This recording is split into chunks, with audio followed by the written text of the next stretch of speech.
My name is Chris Catrone, and I'm just going to introduce the convention briefly and introduce the panel for this evening. So welcome to the Second International Platypus Affiliated Society Annual Convention. This is the first event, discussion of the weekend, and it's entitled The Imperialism Question in the 20th Century.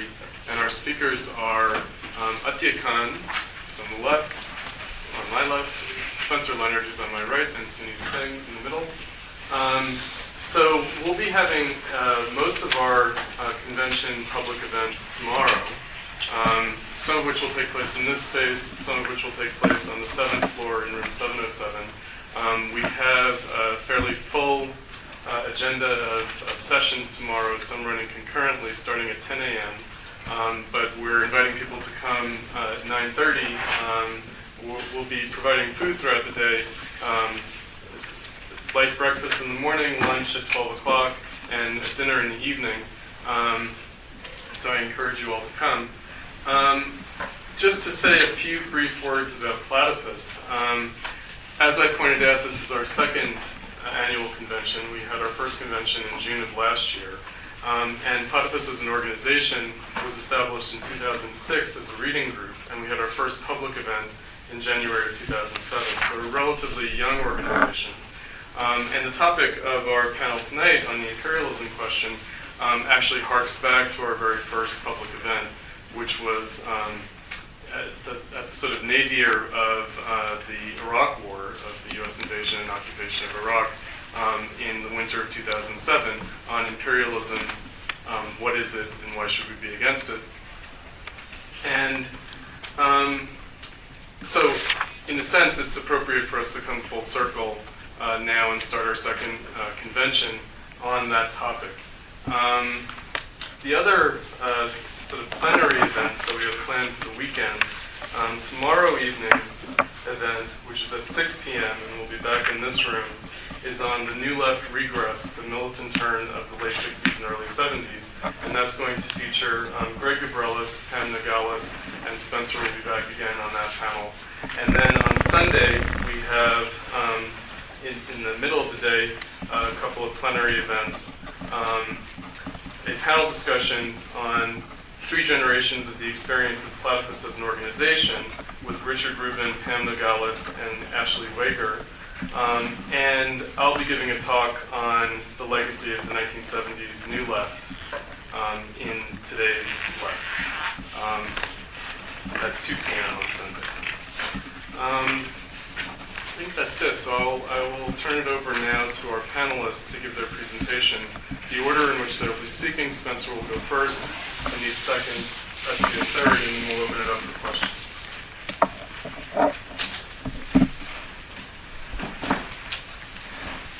Thank you. The title of our panel is slightly misleading in that my paper is going to take us back into the 19th century and to the writings of Marx and Engels themselves on the question of colonialism. So, without further ado, I'll just begin. Working class parties of the 19th century not only declined to advance an anti-capitalist politics, they were theoretically ambivalent on the subject. Those programmatically committed to Marxism deplored colonialism's chauvinism and racism, not to mention the enormities it routinely committed. But still, radicals of the second half of the 19th century regarded European colonialism as either extensions of modern society, as in North America and elsewhere, or as operating in non-bourgeois environments, in societies only formally subsumed to capital, in which capitalism was not constituted as a project of emancipation or potential emancipation. This ambivalence marking 19th century socialism's attitude was shared and given full expression by the founders of Marxism themselves.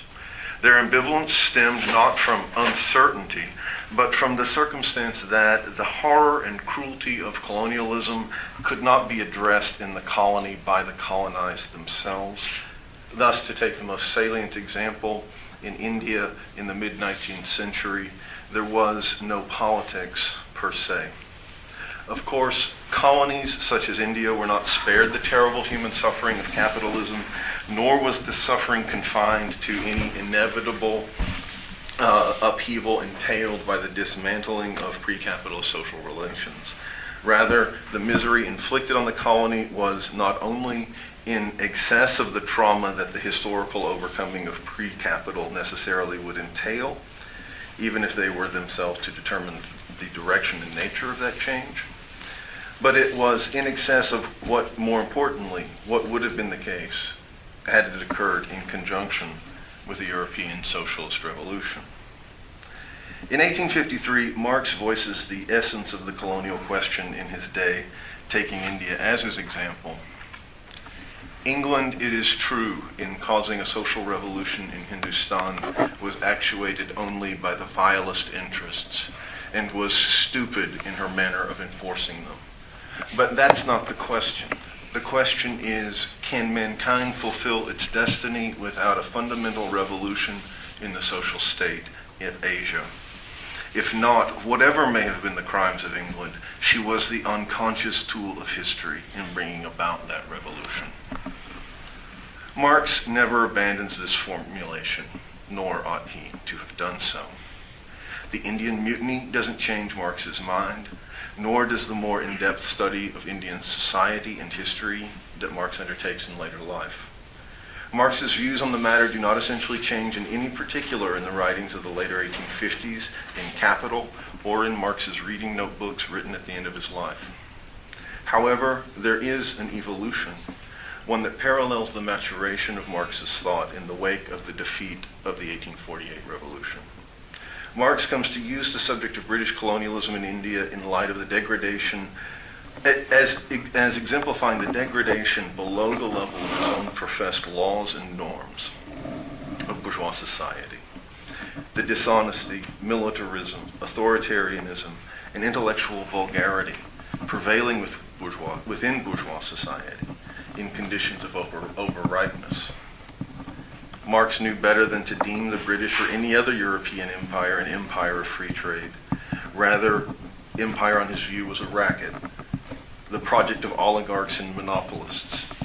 Yet, regardless of the authoritarianism it reinforced within European military officers and the other agents of empire, and despite the shock it delivered to native social forms and practices, colonialism achieved one crucial purpose. It brought capitalism, or what to Marx and Engels amounted to the same thing, civilization. Contrary to my Marxist humanist comrades, I argue that there was in this no ethnocentrism. The project of human freedom for Marx must overcome all Chinese walls and could not be seduced by any Bedouin romance. For in fact, the argument for empire was no different than the argument for bourgeois revolution. With all its barbarity, it laid the foundation for a society in which genuine human freedom became possible. Marx and Engels' indignation at the brutality of European colonialism reaches a peak at the time of the famous 1853 mutiny in India and its horrific suppression by the colonial state. Here in 1857, the extreme brutality that would come to characterize the entire colonial experience, and perhaps most notoriously in the Belgian Congo, was already clearly in evidence. Painfully aware that no drunken band of lumpen proletarians in the service of a czarist pogrom can outdo the civilized barbarity of the colonial army, or, for that matter, the unconscious barbarity of the sepoy mutineers. Marx viewed colonialism as the extreme example. Marx viewed colonialism and the suppression of the Indian Mutiny as the extreme example of the rot that permeated post-1848 bourgeois society. To the extent, then, that the Indian Mutiny sought to restore Mughal feudalism, Marx argued in essence that bourgeois society was surrendering its claim to rationally supersede ancien regimes. Again, speaking of the suppression of the 1857 Indian revolt, Marx wrote, The English, whether the officers and soldiers actually engaged in India in the suppression of the rebellion, or the English public at home, have not appeared disposed to make the slightest discrimination between the offense of murder and hostility proved or suspected against the English domination,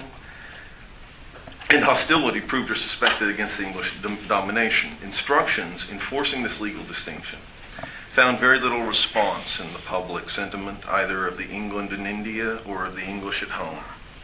In fact, they provoked a perfect howl of indignation. And it does not appear that down to this time they've had the slightest effect on the actual conduct of the war, if war that can be properly called, which, so far as the sepoys are concerned, seems rather to have the character of wholesale slaughter and military execution. Wherever a detachment of English troops appears, a bloody assize, it seems, is held, one village being laid waste after another, and the headmen hung in cold blood on the sole ground that they had set aside their allegiance. That the halter disposes of all who escape death on the battlefield appears from the significant fact that after a war with a numerous enemy carried on during 10 months, the British are not in possession of a single prisoner. Such atrocities could neither be justified nor understood as simply a part of the trauma that accompanies humanity's maturation. Such atrocities lacked all sanction of historical necessity. Towards the end of his life, Adorno wrote of Marx that he warned of the threat of barbarism, which already must have been foreseeable at that time. This fear was certainly not the least thing motivating Marx. Marx's anxiety for the future derived from reflection on the central experience of his political life, the Revolution of 1848, whose failure signalized for Marx the exhaustion of the bourgeois revolution, and with it of the bourgeois order as a historical project. The consolidation of industrial capitalism not only opened the prospect of class consciousness and the political overcoming of capitalism, but of regression as well. The working class was tasked with bringing theory to bear and thus to constitute, bringing theory to bear upon and thus to constitute genuine praxis. But as Adorno notes, Marx's mature theory lacks all concrete transitions to that praxis that, according to the 11th thesis on Feuerbach, should constitute its raison d'etre. Capital contains no program for action. The theory of surplus value does not tell one how to start a revolution. Even Marx's theory of surplus value and its correlative, the critique of class society, recognized its object to be tending toward collapse, and not necessarily a collapse into socialism. Still, Marx did not critique barbarism, but political economy, which is to say, he took as his object capitalist society as bourgeois ideology once aspired for it to become, and as it actually existed post-1848, only to the extent that it was actively constituted by class struggle. In other words, as a bourgeois ideology, the political economy that Marx critiques in Capital was already in collapse. As Marx wrote of Germany and German intellectuals in the afterword to the second German edition of Capital, since 1848, capitalist production has developed rapidly in Germany. And at the present time, it's in the full bloom of speculation and swindling. But fate is still unpropitious to our professional economists. At the same time when they were able to deal with political economy, in a straightforward fashion prior to 1848, modern economic conditions did not actually exist in Germany. Now that such conditions have come into existence, they do so under circumstances that no longer allowed of their being really and impartially investigated within the bounds of the bourgeois horizon. And in the text itself, Marx makes the same point with reference to political economy within Britain. As he writes, Ricardo never concerned himself about the origin of surplus value. He treated it as a thing inherent in the capitalist mode of production, which mode, in his eyes, was the natural form of social production. Even Ricardo's followers saw that it's very dangerous to stir too deeply into the burning question of the origin of surplus value. But what are we to think of John Stuart Mill and the modern Epigones who, after half a century after Ricardo, solemnly claim superiority over the mercantilists and the like by clumsily repeating the wretched evasions of Ricardo's earliest vulgarizers. On the level plain, simple mounds look like hills, and the imbecile flatness of the present bourgeoisie is to be measured by the altitude of its great intellects.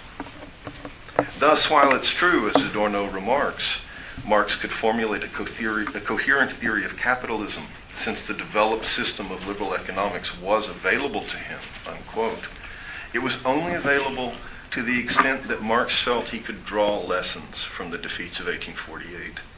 As Adorno remarks, in Marx, the project of uniting theory and praxis was inspired by the real possibility of action, which even at that time was not actualized.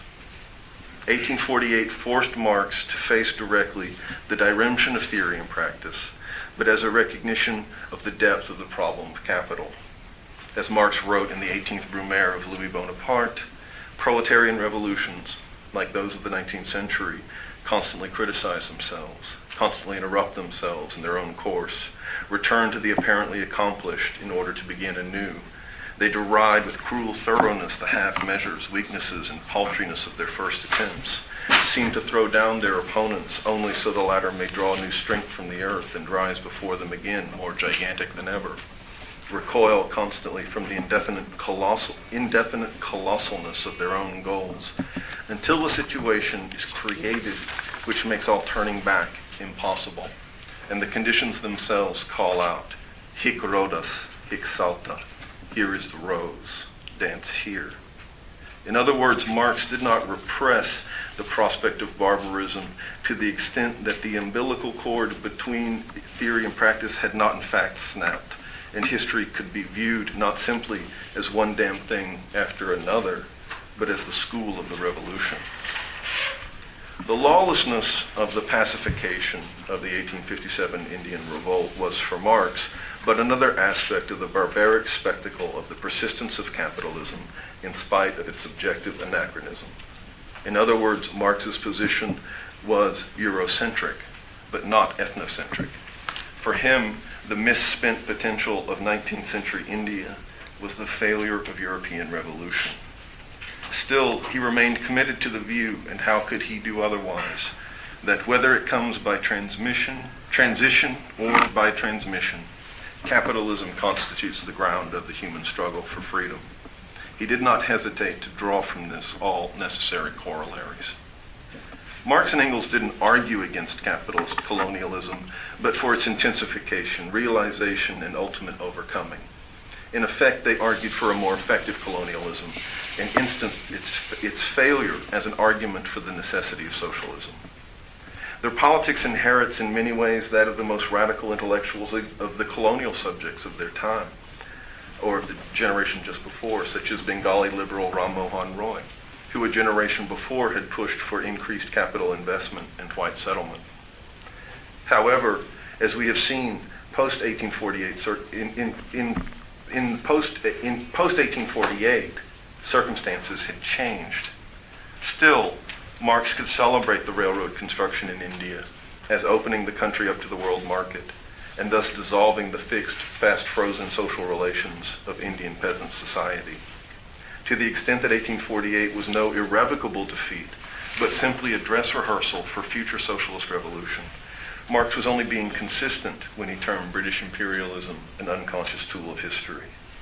The problem colonialism in the age of Bonapartism posed was not that it was complicit with liberalism, or that it brought with it proletarianization or bureaucracy, but that it was insufficiently complicit with liberalism, failed to rapidly proletarianize the colony, and impeded the advance of bureaucratic government. As Marx wrote, England has broken down the entire framework of Indian society with no symptoms of reconstitution yet appearing. This loss of his old world, with no gain of a new one, imparts the particular kind of melancholy to the present misery of the Hindu. Marx and Engels sought to push modern capitalism and the workers' movement that fundamentally constituted that capitalism as a totality, that it might advance toward revolution and self-overcoming. Their gravest concern, as Marx conveyed privately to Engels, was not that the world might be westernized, but that the emergent bourgeois society in the East might become a bastion of counter-revolution against a possible socialist revolution in the West. As Marx wrote, the proper task of bourgeois society is the creation of the world market, at least in outline, and of the production based on that market. Since the world is round, the colonization of California and Australia and the opening up of China and Japan would seem to have completed this process. For us, the difficult question is this: on the continent, revolution is imminent and will, moreover, instantly assume a socialist character. Will it not necessarily be crushed in this little corner of the earth, since the movement of bourgeois society is still in the ascendant over a far greater area? Marx and Engels recognized that they had no comrades in the colony because there existed there no self-organized proletariat. When the presence of that class announced itself with the wildcat strikes of Bombay in 1908, it was duly noted and heralded by the Second International in the person of Lenin. But for Lenin, as for Marx and Engels, capitalism was never a mere sociological development, a mere process of incorporation or transition, but was always and inherently a matter of the potential self-emancipation of mankind. Capital was constituted in and through the struggle for freedom, a struggle which had deepened into the question of the self-domination and emancipation of humankind grasped critically as the capitalist totality. In the empire, including in the anti-colonial struggles of the 19th century, there was no project of human emancipation, except insofar as that project had been constituted elsewhere. In this sense, Marx was right to say that India had no history to the extent that it remained non-capitalist. Hegel had already written decades before the Communist Manifesto that history is none other than the progress of freedom. Marx accepted Hegel's view, only adding in the Grundrisse, world history did not always exist. History, as world history, is a result. Pre-bourgeois Europe had no more history than did India for Marx and Engels. The Marxist position on the colonial and national question only ever had a conjunctural character historically. But leaving aside the criticism of today's anti-imperialism, it's worthwhile to consider soberly the past history of the colonial question and its sister debate, that of the national question. Prior to the 20th century crisis of Marxism, and with it of European civilization, there really was no Marxist concept or critique of imperialism. Certainly, there was no Marxist anti-imperialist politics.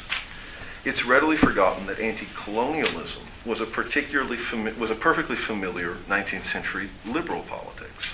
But for Marx and Engels, what would come to be called the national question didn't extend to colonies like India, but only to capitalist nations like Ireland and Poland. These national struggles had entered the stream of history, and Marx and Engels addressed them exclusively in that context, i.e., within their strategic thinking about how to advance the necessity of freedom. As Engels wrote of Poland, the Polish struggle was even more hostile to Poland itself than to its foreign oppressors, hostile to the ancient Poland, barbarous, feudal, and aristocratic, based on the serfdom of the majority of the people. Far from wishing to re-establish Poland, it aimed to overthrow it utterly and to found on its ruins a wholly new class, with the majority of the people, the new Poland, modern, civilized, and democratic, worthy of the 19th century. From being national as it was, it has become the cause of all peoples. From a question of sympathy, as it had been, it has become a question of the interest of all Democrats. Before we had a crime to avenge, henceforth we have allies to support, and we shall do it. In India, in 1857, crimes were committed, crimes which had to be avenged upon bourgeois society only through socialist revolution. But because the Indian mutineers were not demonstrably and consciously more hostile than the British were to India, barbarous, feudal, aristocratic India, based on the serfdom of the majority of the people, Marx and Engels had no allies to support. Thank you.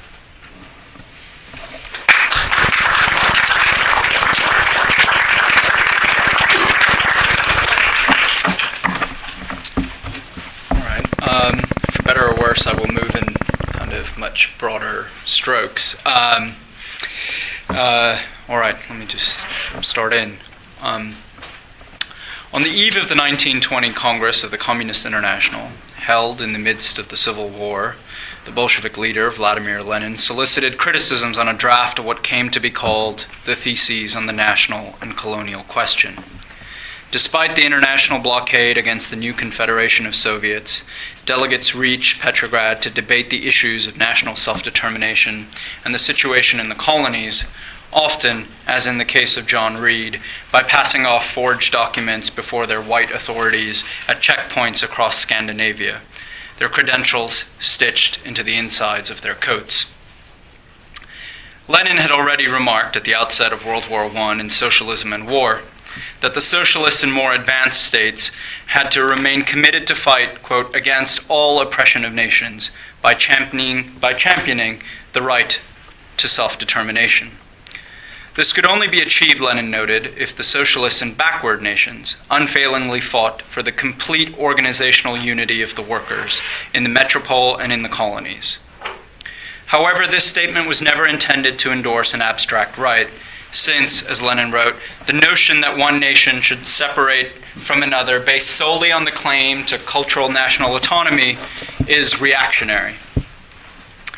Imbued with a sense of the seriousness of the task at hand, the delegate representing the Communist Party of Mexico, a young Indian Marxist, M.N. Roy, responded to the call to refine the theses. M.N. Roy led a fascinating life, and I will skip over the vicissitudes of his life and his meteoric rise within the Comintern, but by 1924 he had been elected to the Presidium and then went on to be a delegate sent off to China by the late 20s, and then was subsequently expelled by 29 by the Comintern. So, and went on to sort of become an Indian nationalist or a humanist nationalist.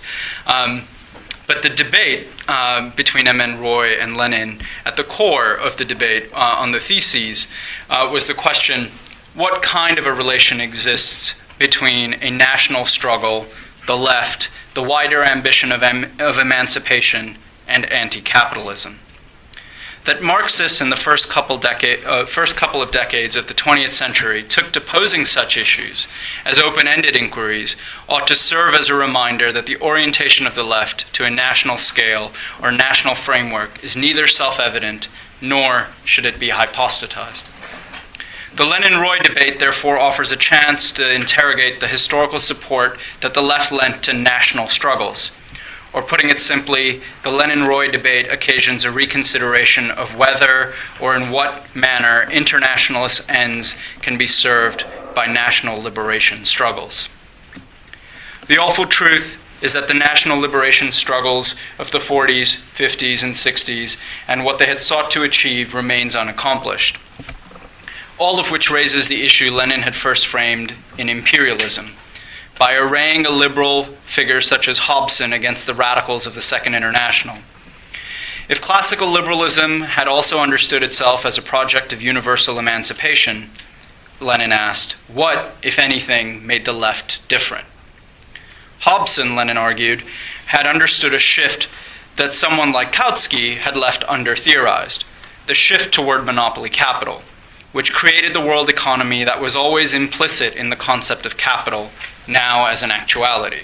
That is, Hobson was arguing that, in fact, British workers ought to, in fact, ought to keep no truck with the colonies, ought to separate themselves off and create a welfare state in Britain itself.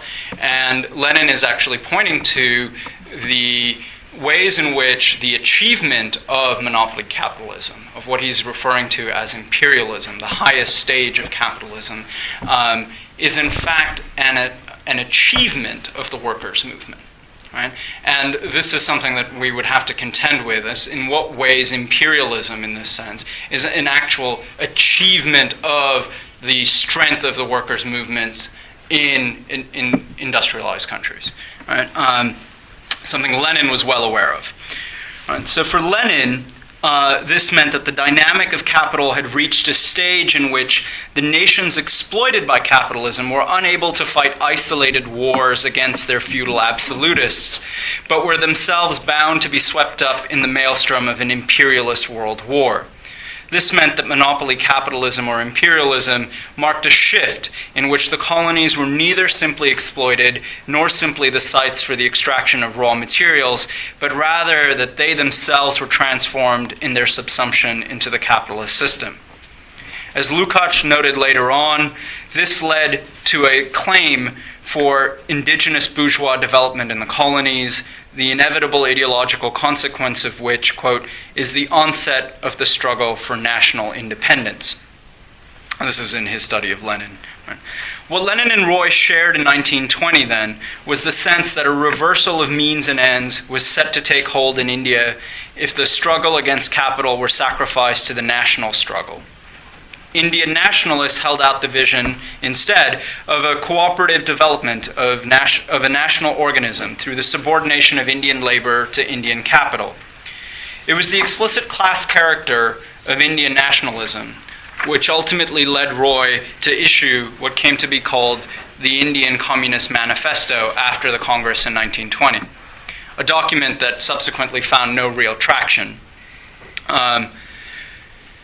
Over the course of the 1920 Congress, Lenin reiterated that the aim of the international left in helping to overthrow imperial rule in the colonies had to open up the way to a socialist revolution rather than to, quote, endorse the nationalist aspirations of the native bourgeoisie.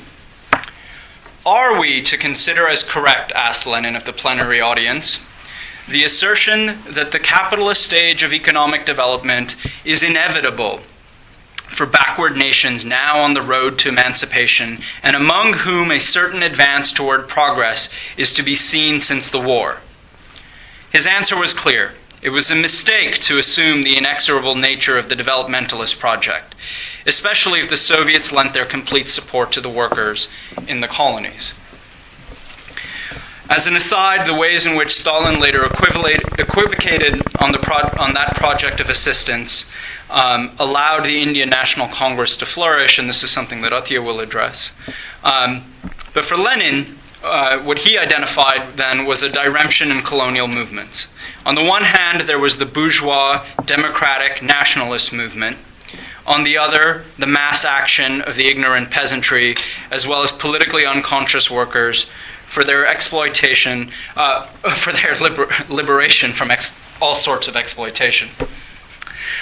On the first draft, Lenin contended that cooperation with the bourgeois nationalist revolutionary elements is useful as an initial step, but that the masses in backward countries would reach communism not through capitalist development, but led by class-conscious workers of the advanced capitalist countries. Marxists needed to take heed of the democratic revolutions, Lenin argued, in order to shape them, rather than to tail impotently behind them, which would be politically detrimental. Roy adopted what we might call an ultra-left stance. He reported to the Congress that India was rapidly growing. Its industrial workforce had expanded by 150% since the war, he claimed, while the amount of capital employed in British Indian industry had risen 2,000%. Fantastic numbers, to be sure. The Indian National Congress under Gandhi, as Roy rightly noted, had abdicated its claim to leadership in its failure to support a wave of mass strikes across India.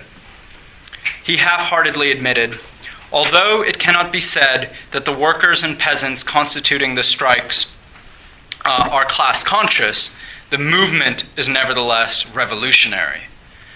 The strikes themselves were politically educational, Roy contended. What was required, tactically speaking, was organization. Quote, every national revolution in a backward country is a step forward. It is unscientific to distinguish the various forms of revolution.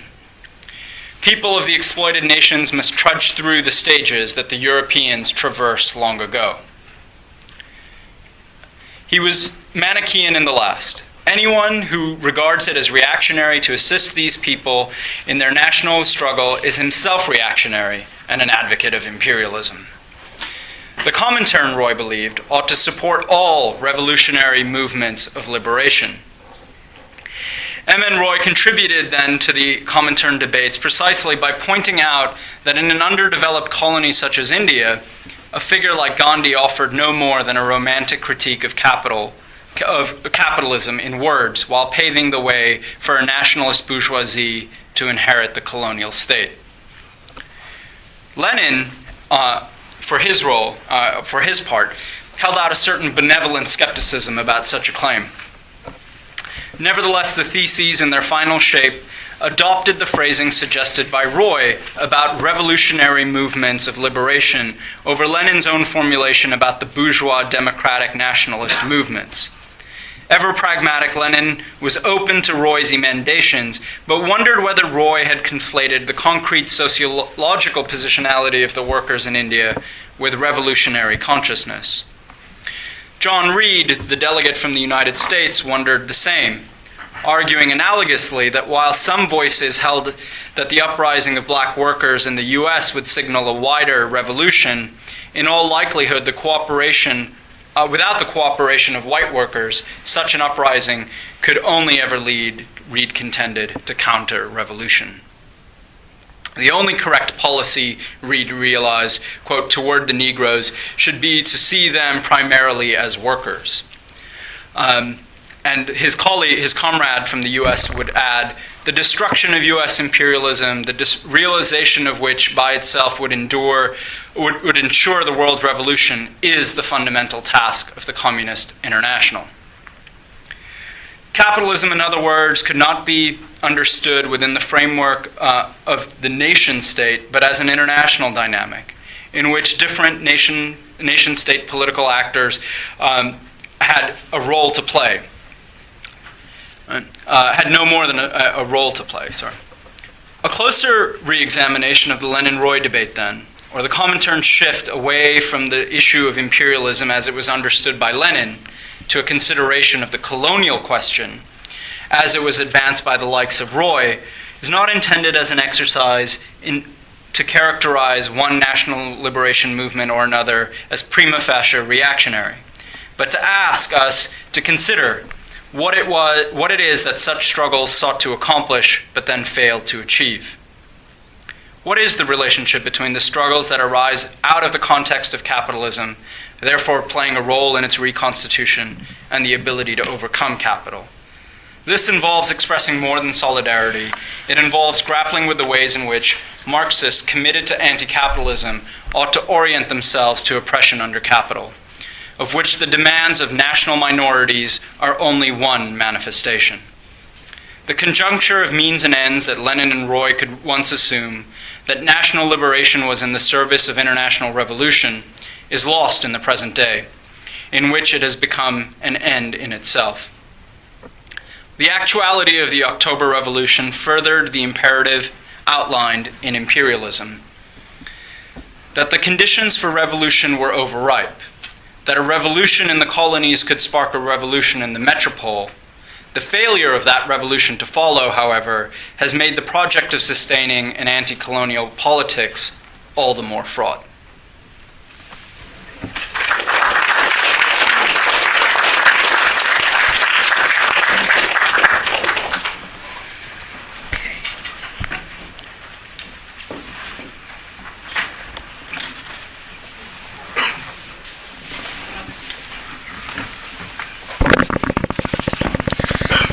The Russian... Okay, shall I just start? Hi, Carrie. The Russian Revolution of 1917 had set the stage for the possibility of the overthrow of capitalism by means of working-class struggles on a global scale. Acknowledging that the conditions for revolution were overripe, Lenin, shortly before his death, had remarked that the outbreak of socialist revolutions in Russia, China, and India would spur a revolution in the metropole. However, the rise of Stalin and the ideological transformation of the international left marked decisive shifts in the historical consciousness of the left in the 1930s. It also meant that reformism and opportunism were tied together for the preservation of the existing social political structure. The theory of socialism in one country and the propping up of Popular Front motivated the politics of anti-imperialism in the colonial world, which may be appropriately gleaned from the case of India. The vicissitudes of the Indian left can be distinctly traced in the period 1920s to 1940s. It is in this period that the Indian proletariat emerged as an acute expression of the crisis of consciousness. While the workers demanded change, the nationalists and the communists alike shared a deep ambivalence toward the growth of the working class movement. What ends did the workers' movement serve in the context of rising anti-imperialism and anti-colonial movement in the Indian subcontinent? By the mid-30s, it was clear that the Indian proletariat would throw itself behind the struggle for national liberation rather than a socialist revolution. This was in accord with M.N. Roy's ultra-left position, which supported cultural national autonomy in the name of national self-determination. Arguably, then, the proto-Stalinist character was incipient in the figures like Roy. Thus, the fact that the Indian left was unable to steer the working class in a revolutionary direction reflected the shift in the character of the left. It had become Stalinized and was thereby bound up with the imperatives of nationalism. Thus, the conflation of anti-imperialism and anti-colonialism had radically changed the understanding of the conception of imperialism, which, according to Lenin and Trotsky, was bound up with the contradictions of capital and entailed advancing the revolutionary crisis that had been provoked in the wake of 1917. But this conception was seriously distorted by Stalinist Marxism, which sought to abstract the dialectic of history and impose it on social development as a series of fixed stages. Within this scheme, it was implied that different countries would find their own roads to socialism, learning from the Soviet Union but adapting to their particular national characteristics. With the abdication of social emancipatory politics, the left had set itself on the path of defeat, accommodating itself to the circumstances rather than deepening the crisis of Marxism to advance a socialist revolution. Capturing the zeitgeist of the 1930s, Trotsky had remarked, "Stalinism is the great organizer of defeat," even when, in fact, the Communist International grew by leaps and bounds. Its growth, according to Trotsky, was predicated on defeat. The Stalinist turn on the left resulted in the expulsion of left opposition from the major left parties of Germany, Russia, and the United States. In his article, What is Revolutionary Leadership?, Cliff Slaughter notes how the degeneration of the Russian party spread to the other parties in the Communist International. And I quote, "These parties were shaken up, their leadership changed, their structure arbitrarily fixed under the name Bolshevization, of course, until they were transmission belts for the international policies of Stalin's bureaucracy rather than revolutionary parties of the working class." Unquote. Such a turn in the international had dramatic effects on the working class politics in places like China and India, where the proletarian political consciousness was manipulated for the attainment of nationalist ends. Given its semi-colonial structure, the Chinese situation was more pliable to a revolutionary situation, which enabled a robust growth of the workers. But as early as the mid-1920s, a rapid shift occurred within the Comintern towards the right, which was supported by the Comintern.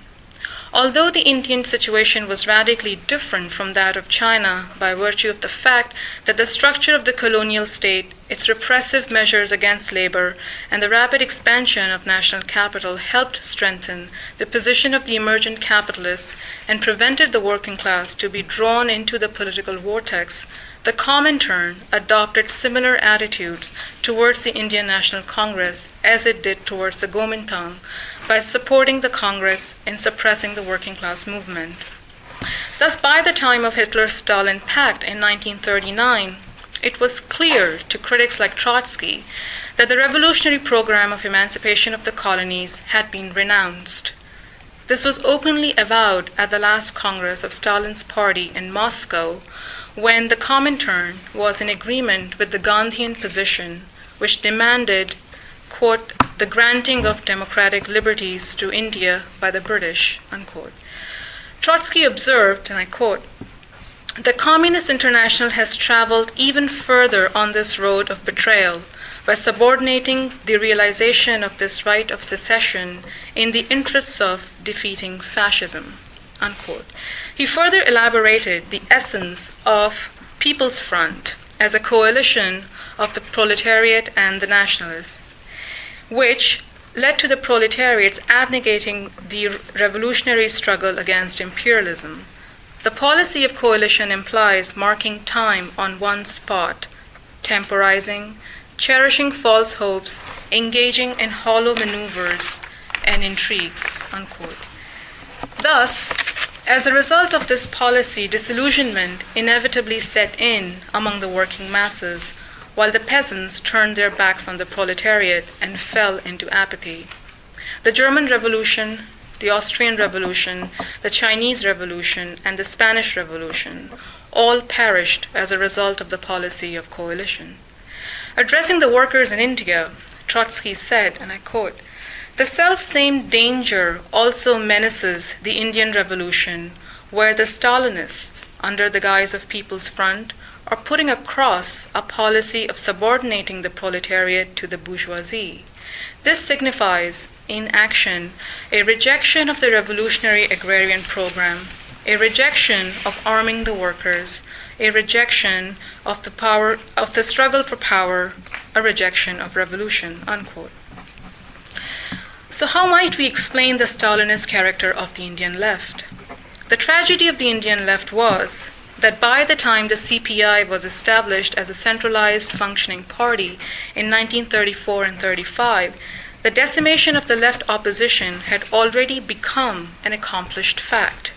It had occurred between 1925 and 1928. Events such as Trotsky's opposition to Stalin over China, the formation of the United Opposition, the expulsion of Trotsky and Zinoviev from the party in 1927 did not have the least repercussions on Indian communism.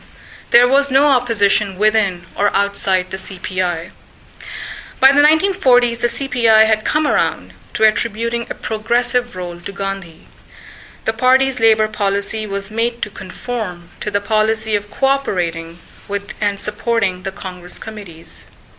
3 years into the war, the Central Committee of the CPI would issue a manifesto titled India for the Allied Causes, canvassing support for democratic liberalism of the Allies against fascism of Germany.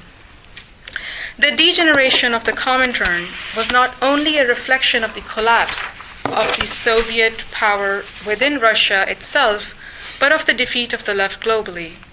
In Platypus, we have come to interpret the defeat of the left through the lens of regression, which means that the defeat was not imposed on the left by the right, but that it had been deeply internalized on the left in its theory and practice. Arguably, the period of 1930 and 40 was the last attempt of radical Marxists such as Trotsky to assert themselves against the menace of Stalinism and fascism. But that is no longer possible in the context of the present, when it makes no sense to adopt a line. Trotsky's critique held sway to the extent that it was in the context of existing socialism, but it too met with defeat.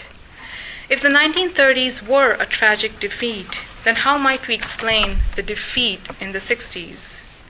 The 60s politics amounted to a recapitulation of Stalinist ideology in the form of Maoism, Third Worldism, which in the end were affirmative in character.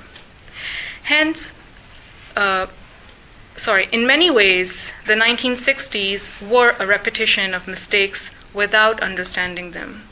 Hence, the shrill of anti-imperialism in the 60s was merely a caricature of Marxian anti-imperialist politics, rendering the conception of imperialism ahistorical.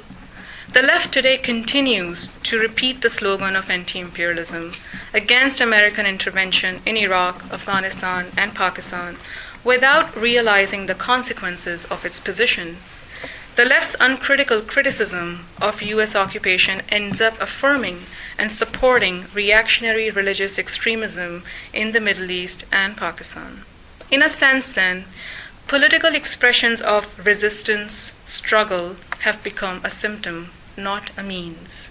Consciously or unconsciously, the left has ceased to be the left simply because it has abandoned the Marxian practice of self-reflection and self-critique.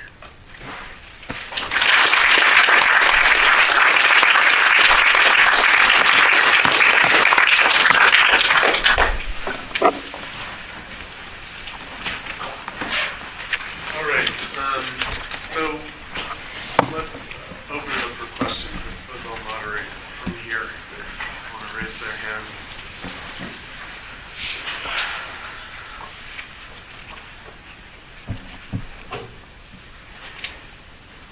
Lori, since you're back there, could you check the thermostat and see if you can turn it down? Right. Just any kind of You might have to circulation. crack it open a little bit. There might be a little thing blocking you. Okay. All right. Just move it to the left. Jeremy.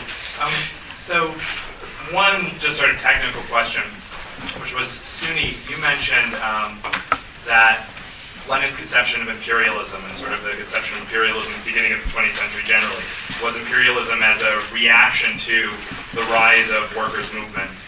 I was interested in if you could expand on that and specifically how that, so an example that easily comes to mind is that, if one looks at that in the national context, that seems a very bizarre kind of definition because, say, the United States at the end of the 19th century has a very, very weak workers' movement, but has, all the things Lenin was talking about, has, vast monopolization, Carnegie, Rockefeller running around, and the beginnings of imperialism in, Philippines, etc. So are we talking about sort of a global stage, and then how does, say, certain major rising capitalist powers having very weak workers' movements affect how we think about that? And then the bigger question, more generally, was, Atiya, you mentioned this, and I think this came up in a number of the talks, the difference between imperialism and colonialism, if all of you think there's a difference there, and what that meant politically. Very finally, Spencer, I was interested, sorry, I'm just hitting everybody. About the liberal character of anti-imperialism or anti-colonialism. At first glance, there's nothing necessarily wrong or bizarre about the fact that it's liberal. One could just say that, while Marxists were taking, trying to radicalize, or even saying, look, the liberals are right about anti-imperialism. So I'm interested in what you think the relationship there between it being a liberal claim and how that should matter, or how that did matter politically to Marx and Engels, or to these people thinking about what anti-imperialism meant. Should we take them in that order? Well, I guess, Jeremy, what I would say is a very preliminary way of opening up the question would be to say that the distinction, or this kind of maybe what you're describing as a kind of counterintuitive definition of imperialism in Lenin, is in fact speaks to the kind of the second question as well, the distinction between imperialism and colonialism, right? That for Lenin, it's not about the kind of the grab for colonies that occur. That's a kind of consequence of, rather than a signal of imperialism, which he's defining in this kind of monopoly as monopoly capitalism, right? And so, in that sense, the U.S. This would be considered, again, the idea would have to be that there's a kind of internationalist conception in his framing of the question of imperialism. And the U.S. would definitely be, it wouldn't have to be the workers' movement in the U.S. that would have to be strong, but internationally, and that this would be a consequence on a global scale. See, let me question this. Yeah.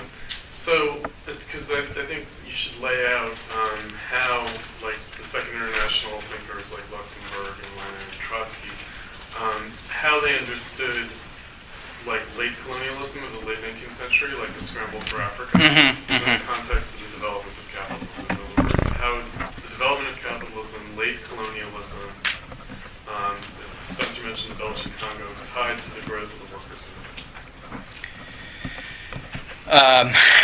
movement? Is that all you want me to lay out? Okay.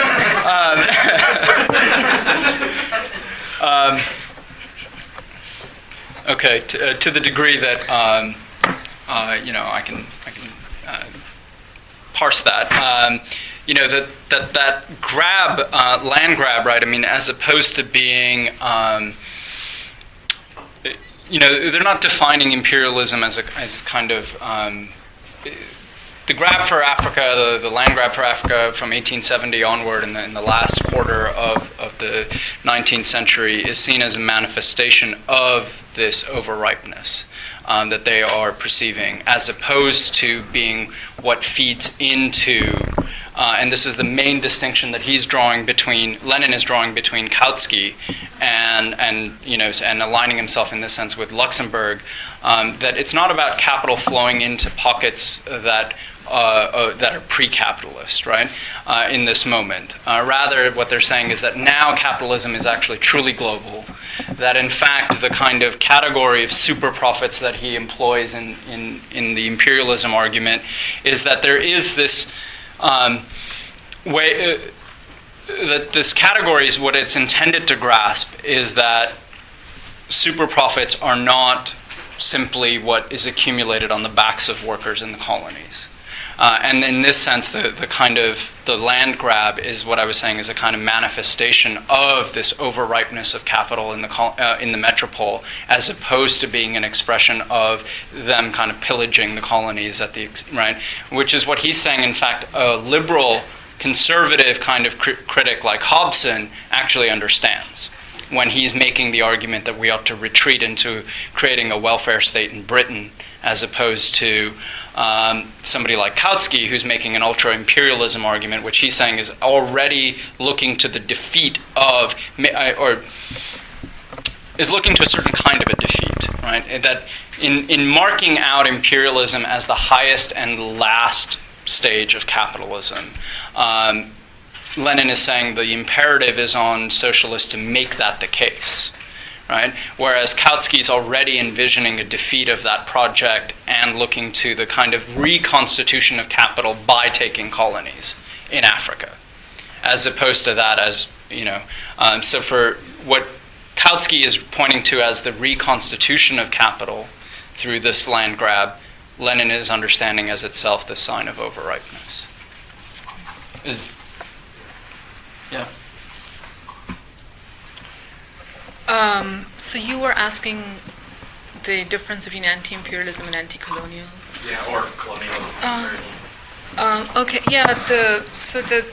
The time period and the case of India that I'm talking about,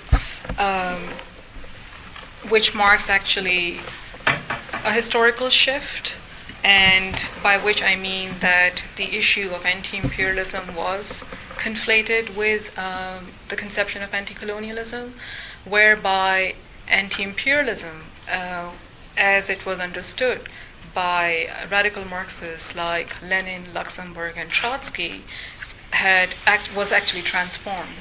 It was then understood in terms of national liberation from colonialism. So there was this conflation that had occurred in the wake of and it is under this shift that the Indian left was also constituted. So the Indian left actually, its own self-conception was marked by this shift which had occurred sort of within the international, as well as in these particular cases of India and China, where what was no longer on the table was to sort of galvanize the proletarian movement for a socialist revolution. So what you see in India in the period 1920s, 30s, and 40s is this remarkable rise of the working class. But the issue was that who's going to incorporate the working class? And both the nationalists and the communists are very ambivalent on this question. So, but in the end, what happens is that the proletarian struggle is actually used in the service of national liberation struggle. So that's what I'm saying, that how the lines between, theoretically, the lines between anti-imperialism and anti-colonialism had become very blurred. And that conflation actually amounted to only sort of nationalism or nationalist project, and did not go beyond it. And that's already marked in somebody like Roy, right, who's making this distinction. I mean, on the one hand, he accepts kind of Lenin's definition of imperialism, but then turns around and sort of is saying, well, any step toward national self-liberation is to be understood as revolutionary, right? So there's already a moment in someone like Roy, which I had characterized as ultra-left, Atiya characterized as proto-Stalinist. I mean, to continue that distinction. To take up this question of liberal anti-imperialism, for really from the very beginning in the 18th century, to the extent that you can talk about a kind of proto-industrial bourgeoisie or manufacturing bourgeoisie in Great Britain, they recognize in imperial adventures like the East India Company's project in India a propping up of landed interests and kind of the merchant princes of the city, right? The kind of nexus between what Marx calls the moneyocracy and the landed capitalist class that's perpetuating itself as a new aristocracy, a new bourgeois aristocracy. So that liberals were always against it. They view it as an obstacle to the liberal development of Great Britain. They view it as part and it's bound up. The struggle for the creation of the Indian Empire is part of the kind of wider Tory turn in the 1760s and 70s that's ultimately politically critical for understanding the American crisis and why American radicals dumped East India Company tea in the harbor in Boston. By the 20s or 30s, 1820s or 30s, most of the monopoly of the East India Company has been shattered by a rising industrial bourgeois class.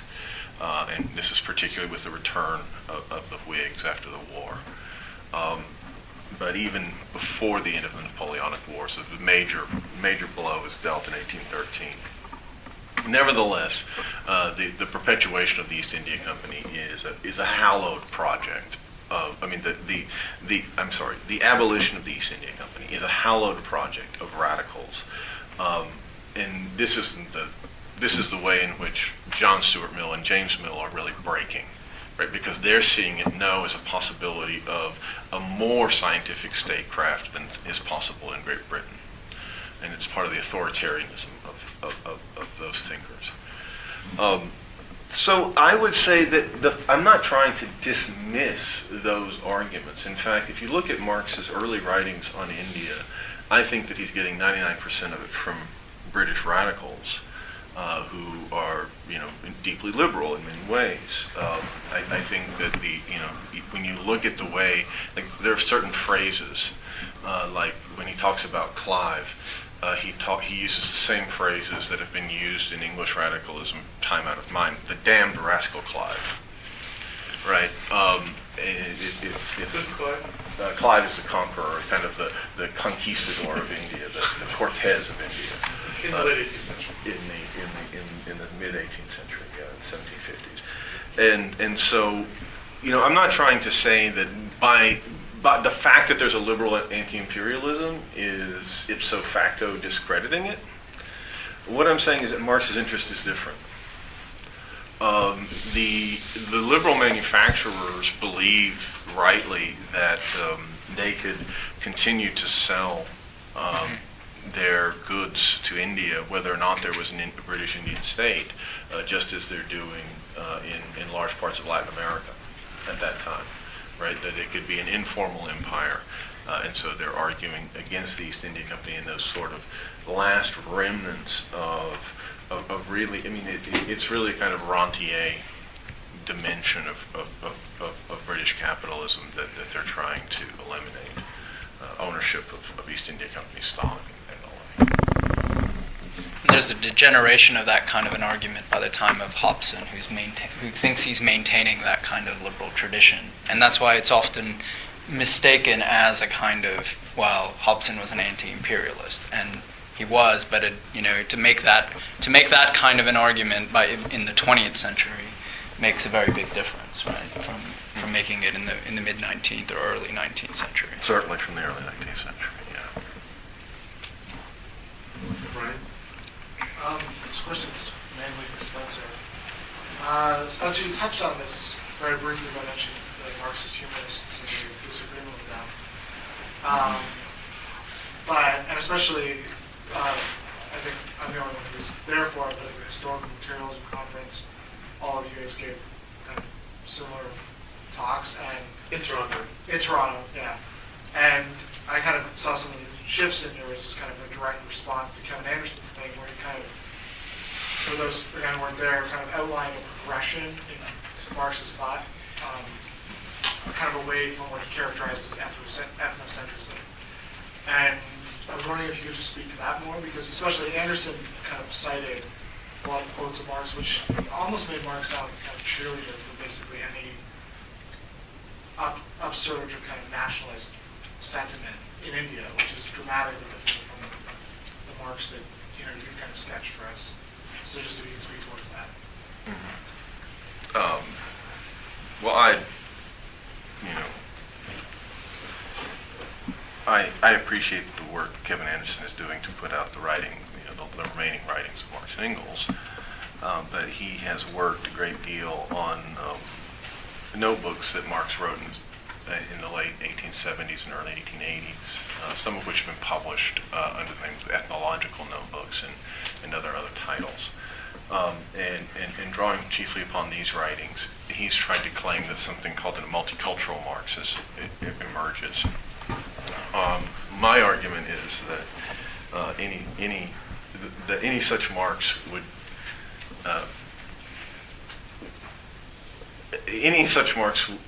kill my interest in Marxism. That the project of Marx that what Marx is really talking about when he's, and I should say that Kevin's work in implying that Marx, of course, was a friend of the quote first national, what's it called, the first war of national independence in India, a phrase that Marx drops and is picked up by Indian Stalinists to claim that Marxism had always been anti-imperialist because precisely the sorts of conflations that Atiya was talking about. Oh, not that Marx had always been anti-imperialist, but the question of anti-imperialism posed itself in the 19th century, would be the way I should say that. That to the extent that he's kind of participating in that, it's a bad legacy of Stalinism. That Kevin's participating in a bad legacy of Stalinism by claiming that Marx could have any other position other than a wholesale endorsement of the attempt to restore the Mughal Empire under the slogan Allahu Akbar, which is the slogan of 1857, right? Is the most common slogan, or Hindu equivalents of religious equivalents. So I guess the thing that I elaborated the most to kind of account for the difference is really the fundamental difference in our readings of Marx. My view is that for Marx, and this is where I really elaborate, it's not exactly an argument about regression. It's what Marx calls vulgarity, most commonly in Capital, which is the fact that the bourgeois revolution has ceased to be historical in the sense it's ceased to be a project of freedom. It can only, in a sense, become historical by issuing into a socialist revolution, which I believe it is Marx's, that we are to credit Marx for, in a sense, believing in the possibility of humanity, rather than saying, well, the defeat of 1848 is the dress rehearsal for the long night of barbarism, which, in a sense, it turns out to be. And so that's where I sort of bring in Adorno to talk about how Marx is motivated, certainly not by some teleological conception of history or inevitable conception of progress, but rather by the fear of barbarism, right? By the that's instilled in him by the failure of 1848, and that the keenness of his awareness, which you see in Capital, in the fact that there are no political economists after 1848 in Capital that are criticized, right? He doesn't address anyone as a major bourgeois thinker after that period. In fact, well before that period, because he thinks that figures like John Stuart Mill are actually not capable of thinking capitalist society, even to the extent that David Ricardo could. Right, and that's what he means by vulgarize, or vulgarity, is that there's an actual degradation of the ability to be conscious of bourgeois society amongst any other than, of course, the proletariat, which would be a critique of political thought. So that's the kind of framing that I'm trying to give to say, look, it's not really about ethnocentrism or anything. It's a question of the possibility and the project of freedom, which even when Engels talks about Poland and it's becoming a national question, he talks about it as Poland ceasing to be Poland. Right? And that's what I think is so beautiful about that passage. He says, look, this has become a national question to the extent that everything about Poland has ceased to be, because it's now become part of the universal historical project of freedom. Right? To the extent that we could advance the project of Polish emancipation, it wouldn't be in the name of the Polish nation at all.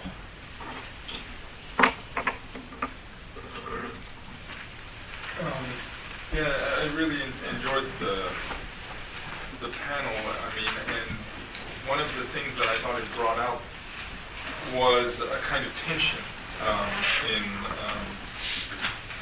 in Marx and in Marxism, especially in terms of the role of lesser developed nations or sort of what we call the third world or these kind of revolutions in lesser developed nations, and one of the tension I felt was with in Spencer. Your talk seemed to be much more focusing on the way in which imperialism sort of gives rise to industrial capitalism, which then is the condition for the possibility of socialism, that kind of trajectory. While I think the other two seem to mention much more the role of socialist and sort of anti-colonial revolutions when they are combined with a socialist project. So what interests me is, okay, how are we thinking of socialism in relation to the anti-colonialist project? Because, I mean, and this is something that I'm somewhat familiar with only from looking at the Chinese and Japanese debates, where this is a constant issue. Well, okay, if we're supposed to have this nationalist revolution, in order to fight imperialism, in some sense, does it also partially have to be a bourgeois revolution? And it seemed like with Spencer, you're sort of going along with that, while the other two, I thought you were going in another direction. And if you're going in another direction, which is where I think to some extent Mao sort of goes, then I'm interested in what that is.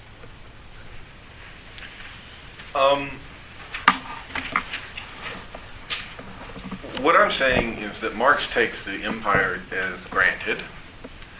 He says, well, let's hope. I mean, when Marx says that the British Empire in India is an unconscious tool of history, he's essentially saying everything that's happening now, all of the one damn thing after another that's happening in the wake of 1848, let's hope that this is all the unconscious tool of history. Right? Let's hope that there's history. And so it's not exactly that he's favoring the British in India. The British are in India. And the opposition to it doesn't seem to be advancing any kind of bourgeois project to the extent that it formed itself as a politics, as the mutiny, which would probably distinguish it from, say, Bolivarians, which might be recognizably modern in some sense, in ways that the mutineers were not.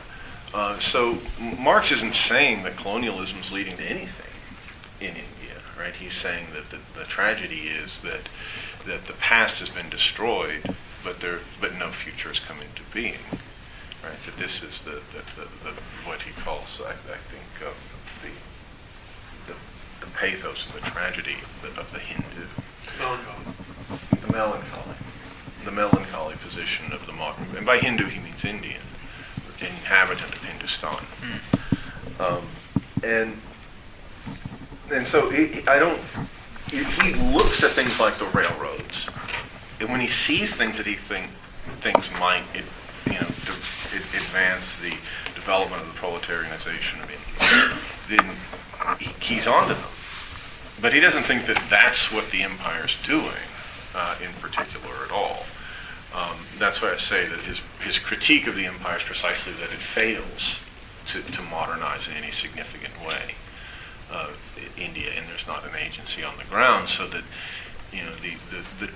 the thing that nationalists who look back on this period really can't, in a sense, get is that what Marx's point is that India advances, the misery of colonialism in India is yet another argument for the necessity of socialism in Europe now. And that the most radical thing that could possibly happen in India would be a revolution in Europe. That a revolution in Europe would be an event in Indian history unlike any other. Right? That's the point of those writings, is I'm interpreting them. Right? Rather than the idea that he's kind of taking sides or something. I mean, he's obviously pointing out the barbarization of the British, but that's all that I would say to your question. I don't know if there's more to say. Well, the one thing that I think the three presentations kind of emphasize is the overripe situation for revolution, that objectively conditions for a revolution were present, and especially with the crisis of 1917. Then the question was that how, for figures like Lenin, Luxemburg, Trotsky, that how could that revolution actually be advanced in other parts of the world. So it was understood on the part of radical Marxists that objectively the world was ready for a revolution. But the question, or what became questionable, was the other aspect, the subjective aspect, or the aspect of revolutionary consciousness, revolutionary leadership, or revolutionary ideology. And that came into a very acute crisis with the rise of Stalinism in the late 1920s. And also that's where it's a very deep history, it's a very wretched history where the decimation of the left and the left opposition took place very systematically everywhere in the world. in Europe, and then also, I mean, I actually don't know all that much, and that's something I would like to learn, the Chinese situation that Trotsky really writes about, and Trotsky's expressing more concern about the emergence of the Chinese working class and ways in which it was actually subordinated, it was actually suppressed. So the issue really is that how come, or in what ways, there was a rightward shift within the left itself. And it is that which actually marks the failure of the revolution, the failure of the world revolution, and actually curtailed the possibilities of this global revolution that was actually sort of imagined or was considered to be a possibility, a real possibility. So I think it would be more helpful then to probe into this aspect of revolutionary consciousness, or what we call historical consciousness, which contributed to sort of the taking steps backwards and actually not furthering the project of revolution. I mean, I guess I would just add, I mean, it's taking a step back from what Atiya had said, I mean, to kind of mark this moment that you were characterizing as a tension. I mean, I guess that I would say that to kind of draw a parallel to what Spencer was saying about the growing inadequacy of bourgeois thought to itself, what Marx is referring to as the vulgarization of bourgeois thought, would be akin to what we're charting out in terms of this position of what Marxism, right? I mean, that kind, we could say that we're drawing a parallel between that kind of vulgarization and the question of what a bourgeois democratic or bourgeois nationalist movement would mean, of national self-determination. And we might say that really from the certainly by the no such movement from the 1860s onward could be characterized from Marxist terms as revolutionary. Right? That in fact it's always going to be inadequate to itself precisely because there's this kind of condition of overripeness. I guess that's what I would have added, that of how we'd understand that. Yeah. Sorry. Did you have a follow-up? Yeah, just a very brief. Okay. Just could you gloss over ripeness? What is? How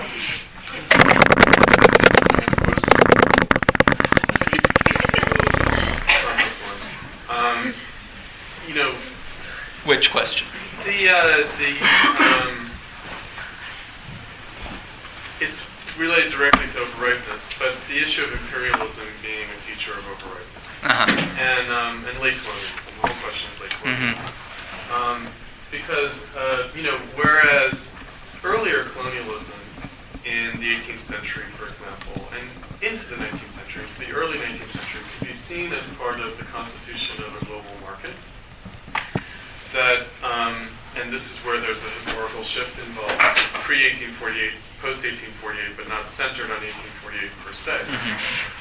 But Marx talks about how industrialization itself, in other words, machine production, is driven by the achievement of the working class in terms of its demands for a shorter working day, and also the elimination of child and female labor from the wage labor force, and that as such, the rise of industrialization changes the relationship between the core and the periphery. I mean, it's problematic, metropolitan or colonial regions, because those regions like India are no longer seen as markets, but as sites of raw material extraction.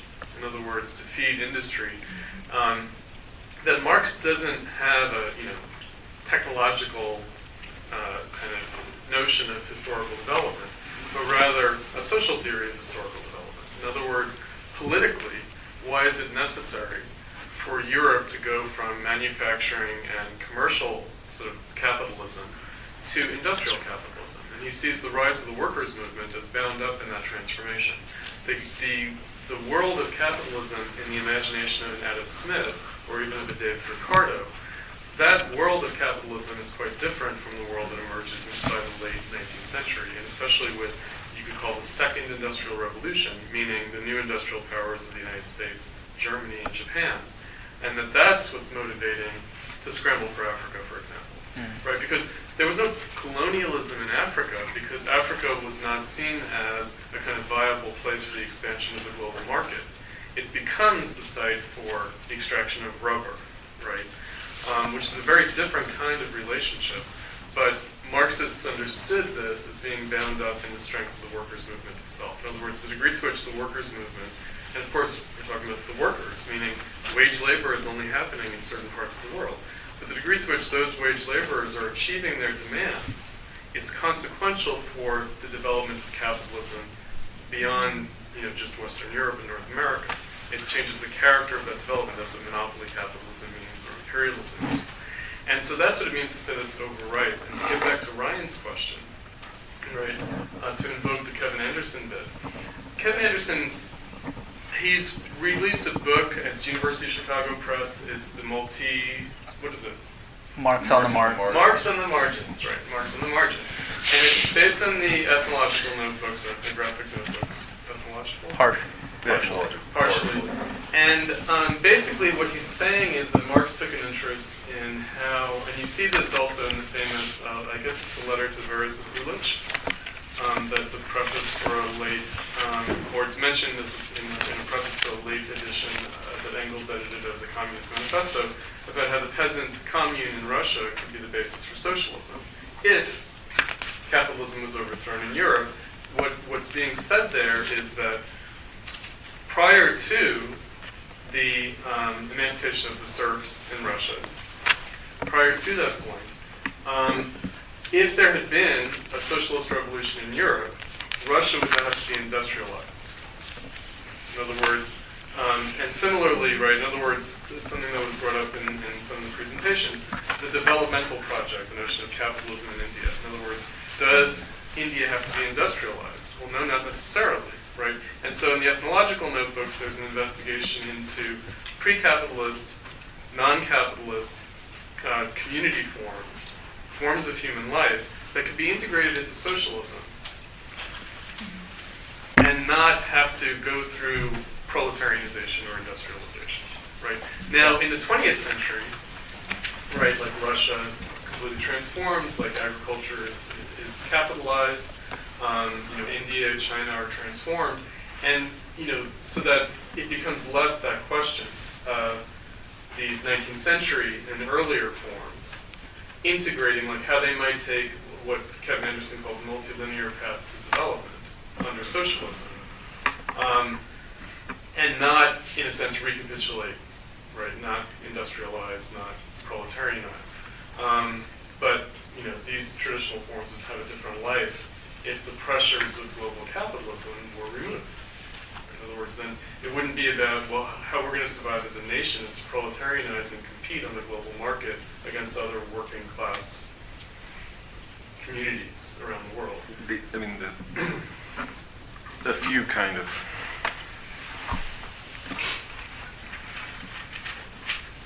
additions and slight emendations to what Chris said. Really there's an earlier movement in the 18th century where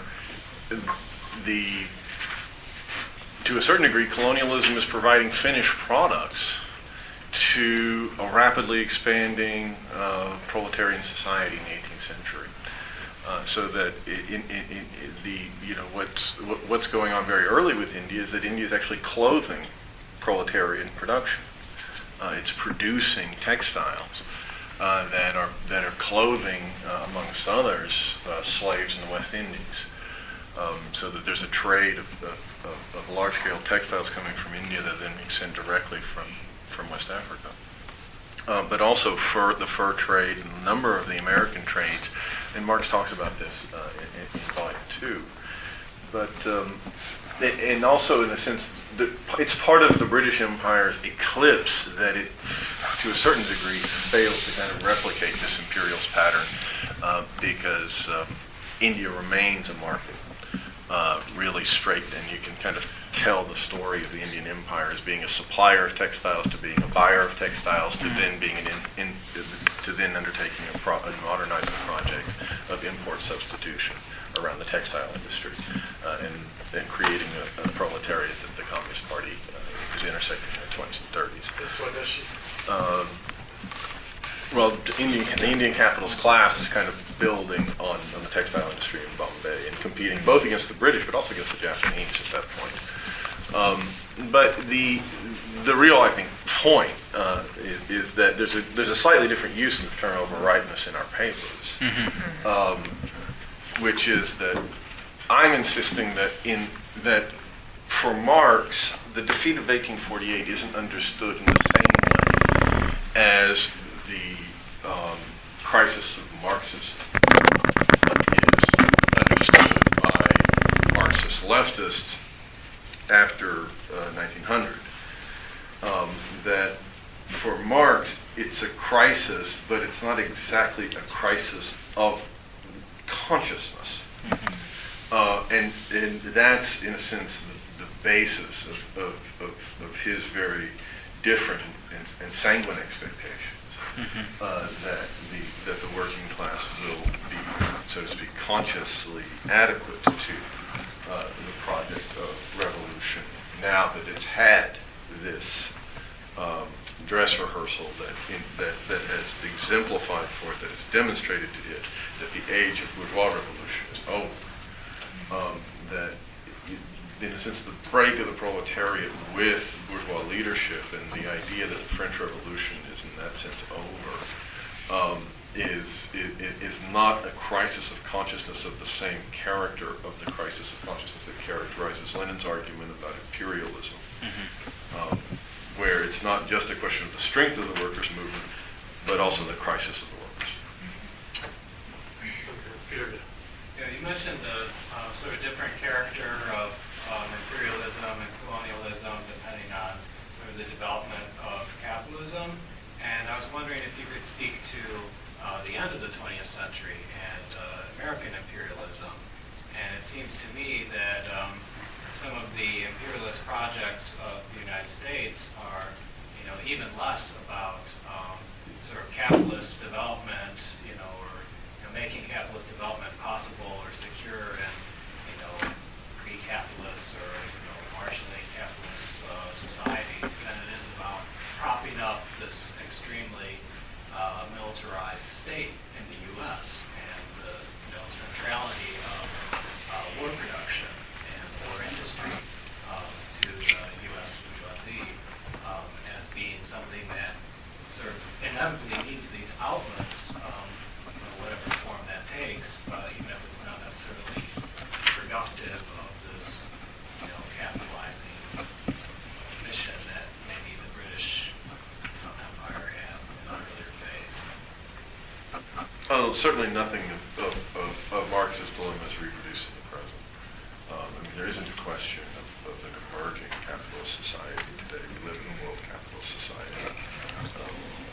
There's no, there aren't any plane tickets that we can buy to visit pre-capitalism. But the U.S. isn't trying to, develop Afghanistan to... So the unconscious tool of history. It's not the unconscious tool of history. And there may be no history, and it may have no tools.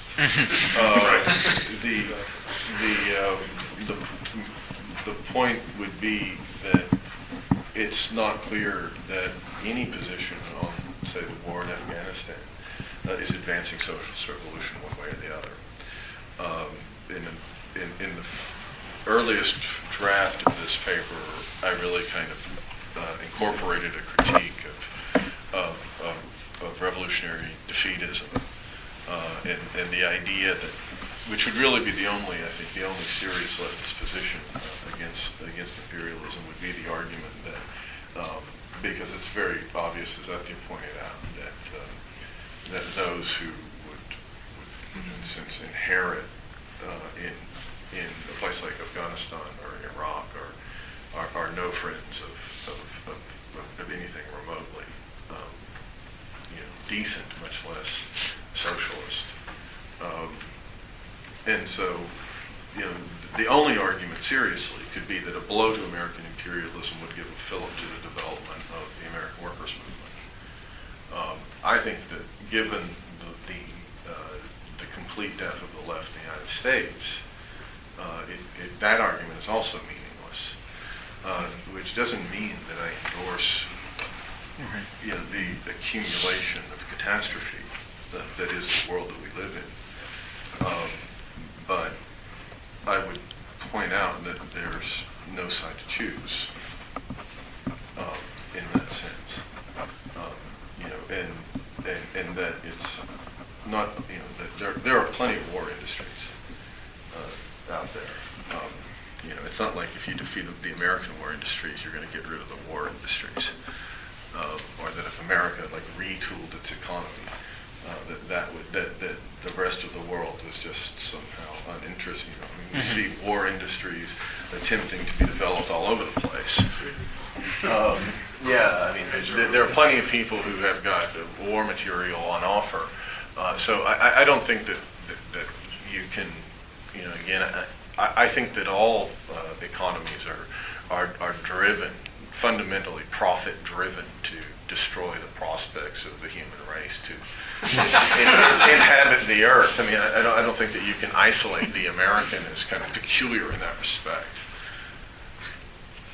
Greg? Ben, Oh, you want Ben? Okay. Atiya, you characterize the way that the positions that the left has, the anti-imperialist positions, a caricature, like you can also think of them as a grotesque of past positions, sort of misread. I wonder if you could talk about what binds contemporary left organizations, agents, and thinkers to these caricatured positions. Of course, they don't seem caricature to the people who believe them. And then second, what changes would result in breaking of this hold, or the re-examination of the question of imperialism? Well, I suppose we could ask ourselves, what does imperialism mean today?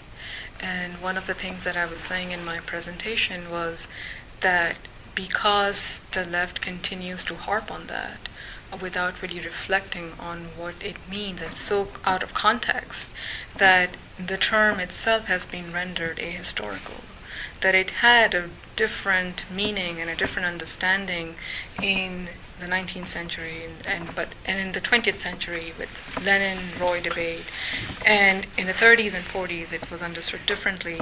In the 60s, again, it just became a very farcical expression. And today it also doesn't mean much, because in the absence of the left, how does one characterize imperialism or anti-imperialist politics? So that's what I think I was trying to emphasize, that this is completely misplaced. And it's just this uncritical repetition of this idea that now continues from the 60s into the left today. And how can this be rectified? I think that is an open-ended question. And I suppose one of the ways of rectifying this would be, as I think the platypus position would be, to just take steps towards, what would it mean to reconstitute the international left? And again, that is an open-ended question.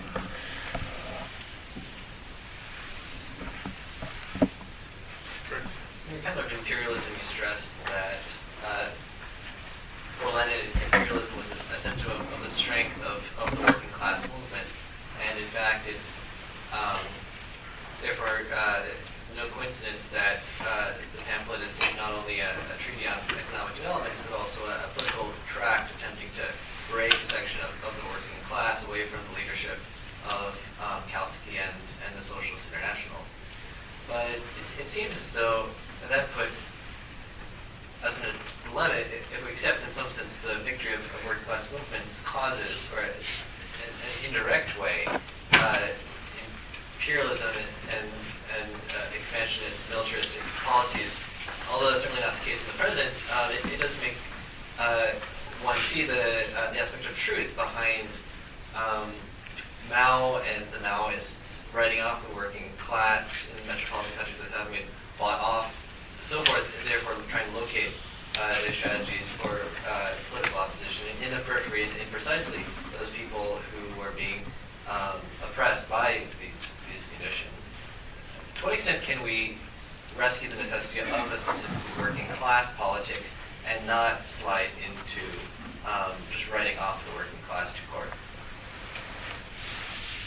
Can I just correct something about the question? Because, no, it's important. I'm not sure that Mao, like, there are different forms of Maoism, but I wouldn't lay it at Mao's door to say that the metropolitan working class was written off.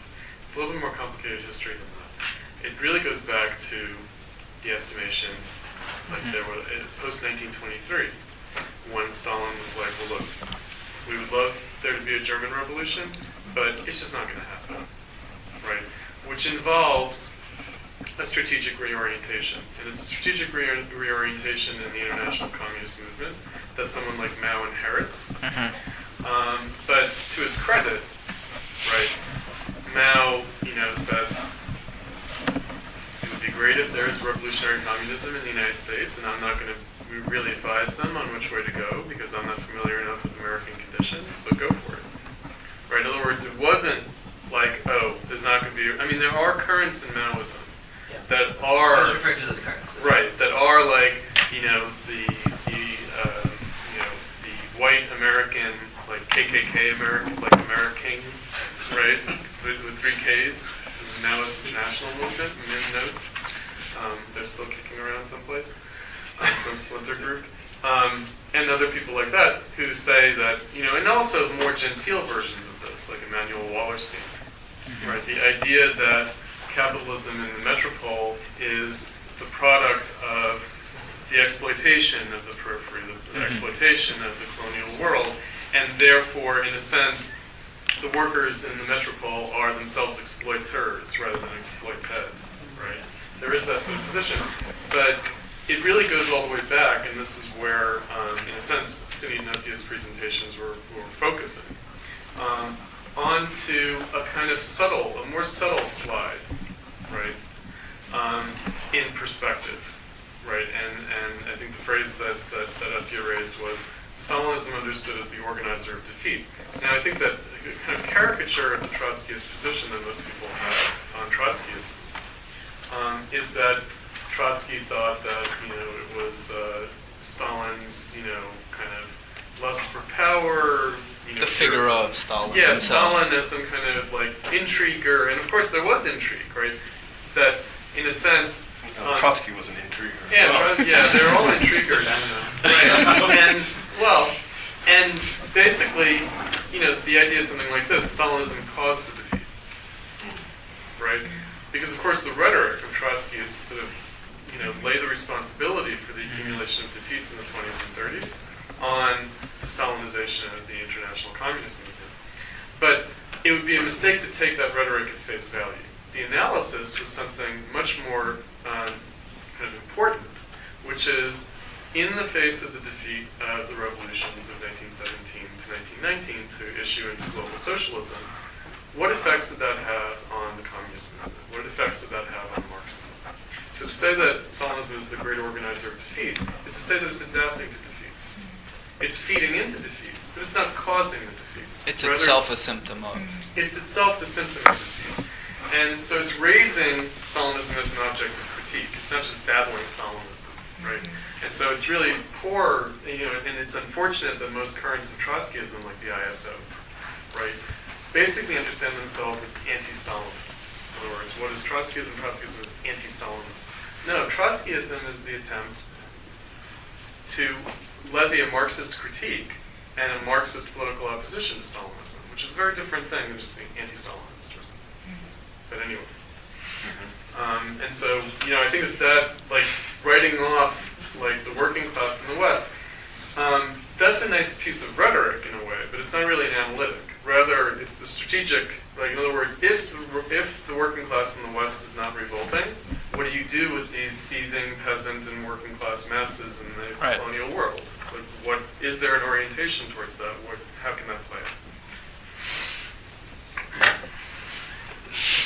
I'm going to consider that an answer to Greg for now. Pam? I just wanted to ask you just a specific question. Atiya, she quoted Trotsky about his coalitions and Protestantism, and you mentioned something about like considering time within his ads. Could you just clarify the quotation and talk about what that means? I am trying to remember the wording, but you said that Trotsky was Yeah. coalitions, Yeah. some kind of Uh-huh. attempting to understand temporal development within sort of spatial limitations. I just wanted to know, I guess, what your thoughts were. Uh-huh. You think that Right. is- Yeah, well, by coalition, what he's saying that how the working class actually was subordinating its political aims to the national bourgeoisie. And by doing that, it was actually temporizing the revolutionary project. It was actually becoming involved in political intrigues. That's the expression that he uses. And so what he's saying that the characteristic of the pop frontism is that it has actually become affirmative, that it is actually adapting, again, what Chris was saying, to the political situation, to the circumstance, rather than actually having or revitalizing a Marxian politics in the 30s. So that's what it was speaking to. So then the sense of temporality is what, I mean, the kind of constriction of like temporality? I don't think he was using it in that sense. The word he uses was temporizing. Temporizing. Yeah. That is Not just- temporal, yeah.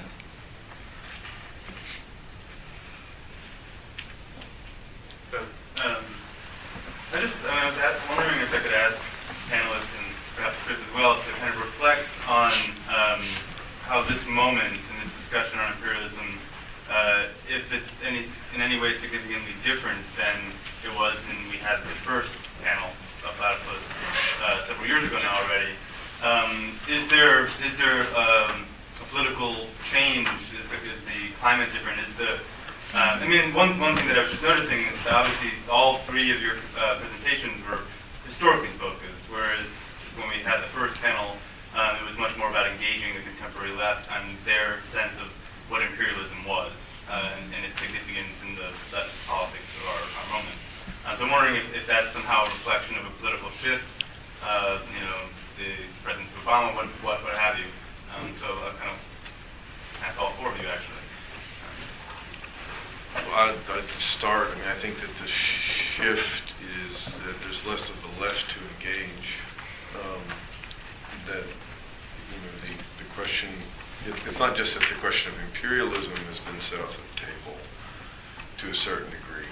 It's that the left has become even more moribund than it was in 2007. Now you can ask yourself, how much life was there if the only thing that was giving it life was this completely bankrupt anti-imperialist politics, this unthinking anti-imperialist politics, but it was kind of energizing people in a particular way.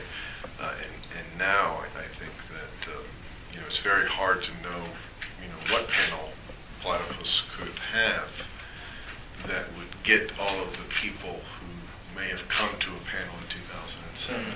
Is there another question that's taken the place of imperialism? I don't think so. I just think that there's a kind of deeper demoralization. Obama's part of that. It goes deeper. I guess I would say that, the kind of conversation that I think we first hosted versus this one and the kind of historical framing of this one would have been the kind of conversation that we would have hoped to have had then, but one that, the exigencies or the immediacy of the Bush era kind of seemed to allow a lot of other left groups to seem like they had something to say about imperialism, without this, without any kind of historical or even kind of, it allowed for a lot of histrionics, let us say.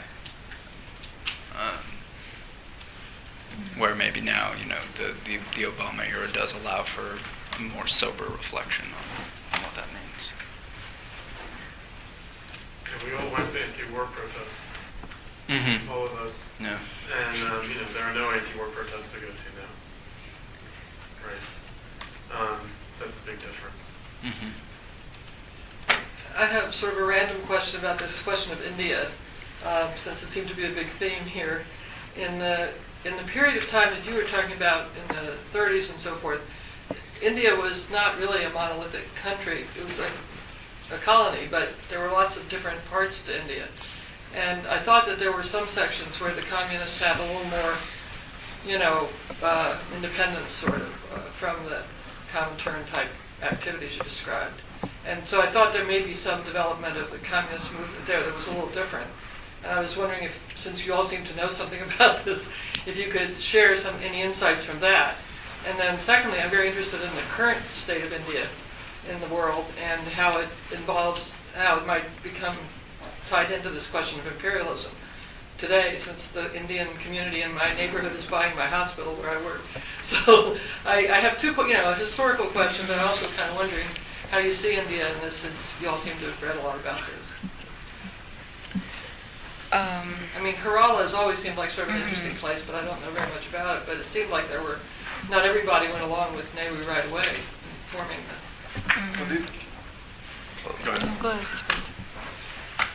The current kind of geography of the left in India doesn't really correspond to the period that Atiya is talking about at all. Kerala is an example of a pretty degenerate form of Stalinism in India. Not that it's the worst or today, but there was no left. Kerala is not an industrialized area particularly. Nationalism, or? No, this isn't a deep south. It's just a sort of it's a left bourgeois government that has done important things in terms of education and the like. Kerala has the highest literacy rates in the country. They have a CPI government? They do. They have a CPM government, just like in West Bengal. But neither in Kerala nor in West Bengal was the left strong in the 20s and 30s. In the 20s and 30s, it was, to a certain degree, in West Bengal, but much more importantly in Bombay, where there's now fascist politics, kind of standing on the ruins of the left, a party called the Shiv Sena. But that was an area that had hundreds of thousands of factory workers by the 1930s. So what about the other movements in the 30s? There is no left opposition movement, Yeah. in Sri There Lanka. wasn't a left opposition at all. There's something like a Trotskyist kind of movement in Sri Lanka, but there isn't anything really that we could identify as a kind of left opposition in India in that sense. They're deeply tied in with the CPGB, and that doesn't really offer it much room for maneuver. Communist Party of Great Britain. Sorry. Yeah. I would say that the kind of defeats that took place in the 30s and the 40s were so massive and impeded the development of the left so much that it can make the Communist Party of India look like a big tent. That, because in a sense it never attained to Stalinism to a certain degree. It never attained to a certain level of unity. And the communism always had a kind of, it always was the left in India. You can still, they don't, India is a country where, you still say Trotskyist wrecker. It's just,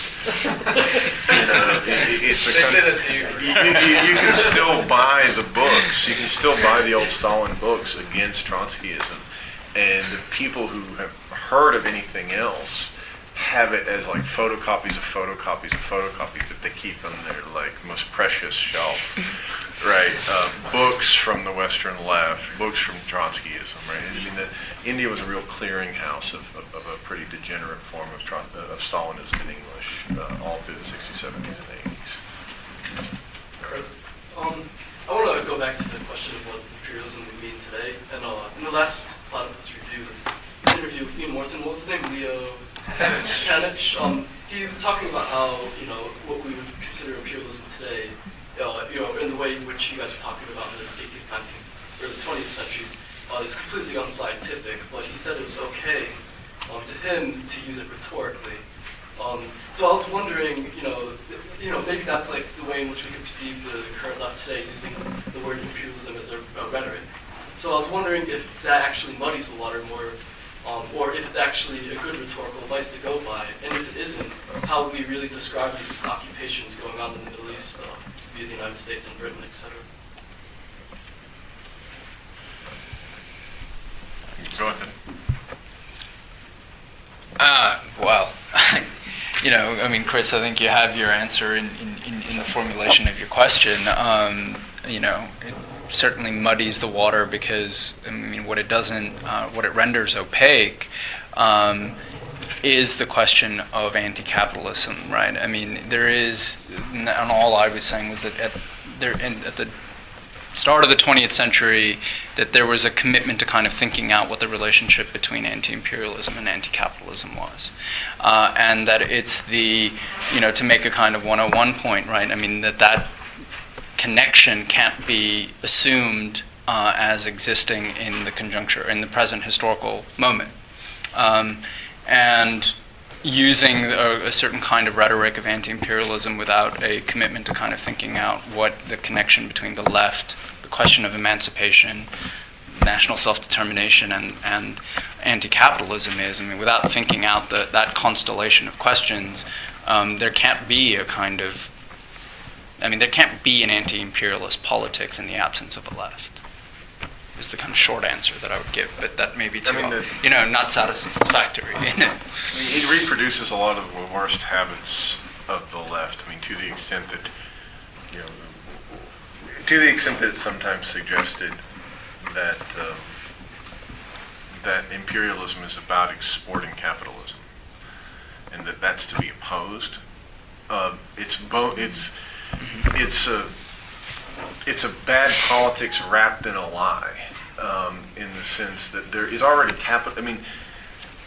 there might be purposes to describing Afghanistan as non-capitalist, but when you're dealing with people like this, it's non-capitalist in the sense that there are no gains in capitalism there, so to speak. But nothing's going to change. There's not any transition waiting to happen. It's capitalist. It's just the most barbaric form that capitalism could possibly take, right? It's like capitalism as sheep herding for profit or something. I don't know what. And opium production. If it's and so that, to the extent that people talk about imperialism as imposing capitalism, and that is to be that is to be opposed. If what it was the exporting of capitalism to non-capitalist areas, then it would most certainly be defensible. If there was somehow regions of the world that couldn't be brought into capitalism in any other way, then there wouldn't be an argument against it, because there's no argument for anything other than the potentiality of capitalism to create something else.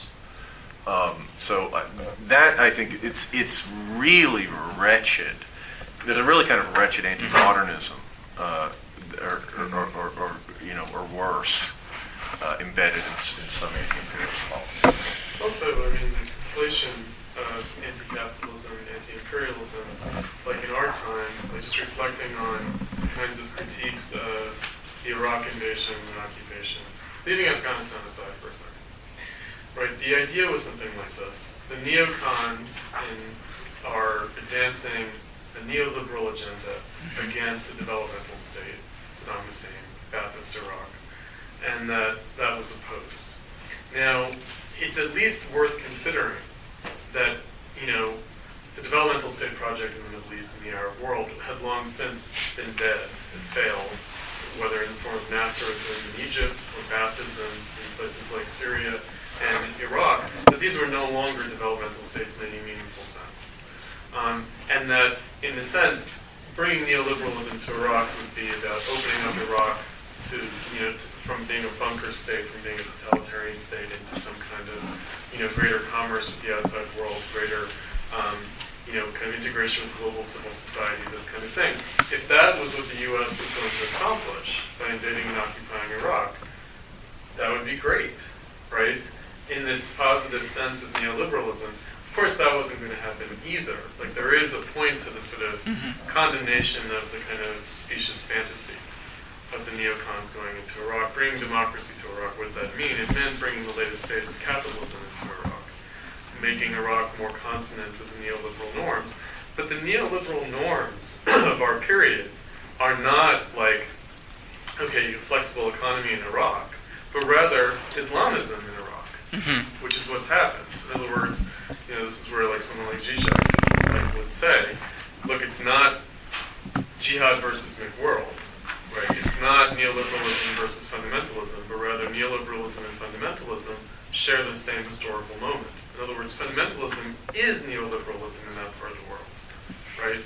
And in a sense, that's what the U.S. has brought to Iraq. It's brought, a Shiite kind of clerical kind of allied regime and a Sunni fundamentalist kind of ethno-sectarian religious backlash against that domination.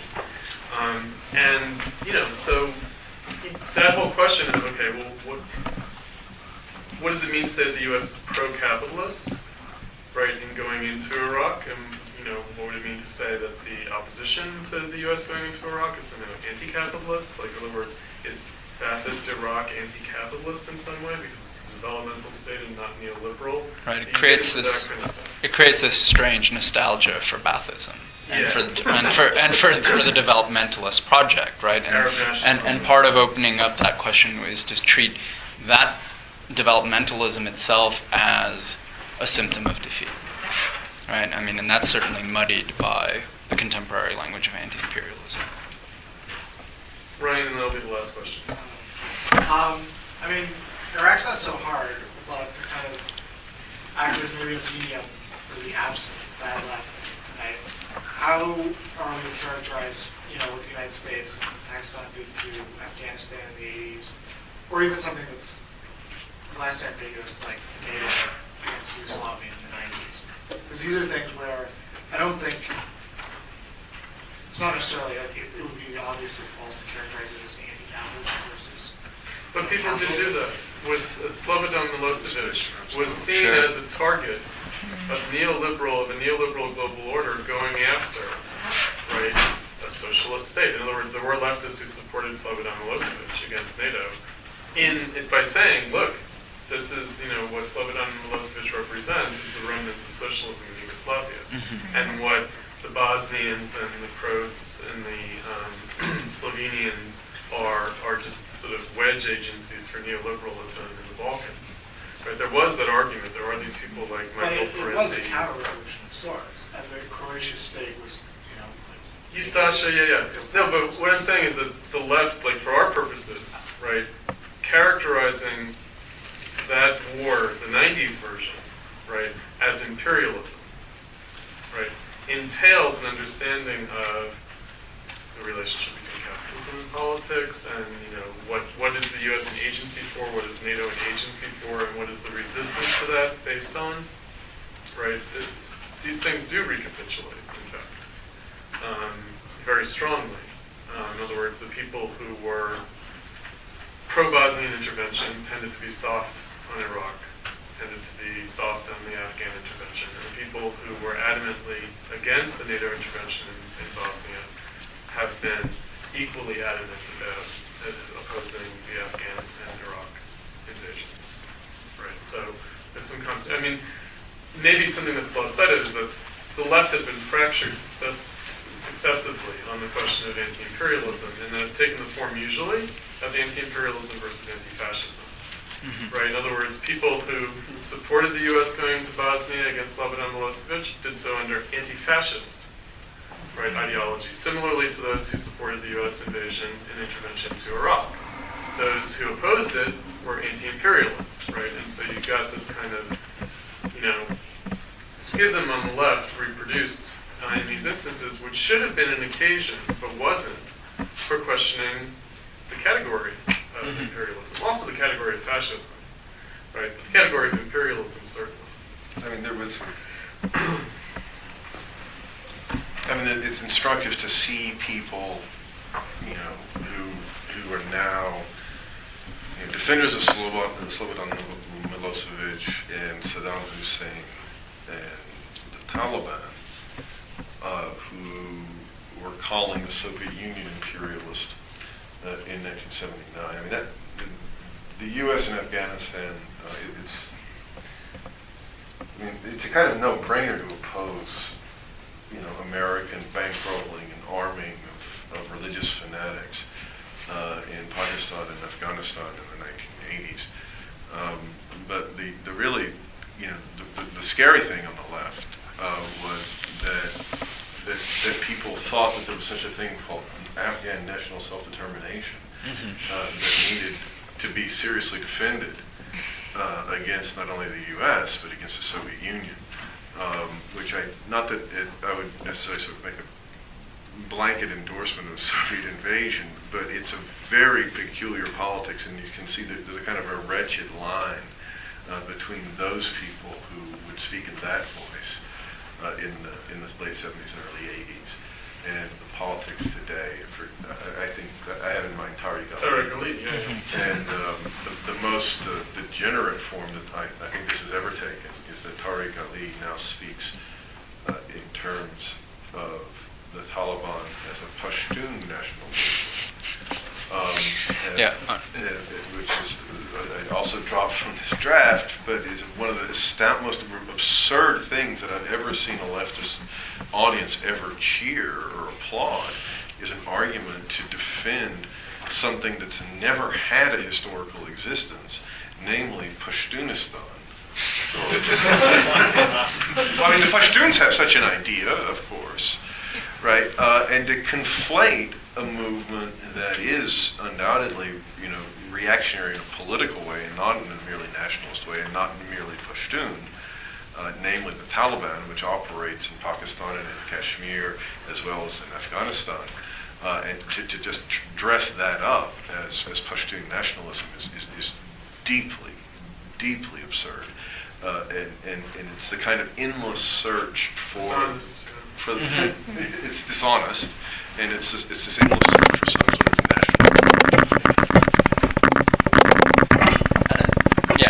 fundamentally, that's the kind of conflation that all three papers have been trying to chart. To go back to Greg's question too, right?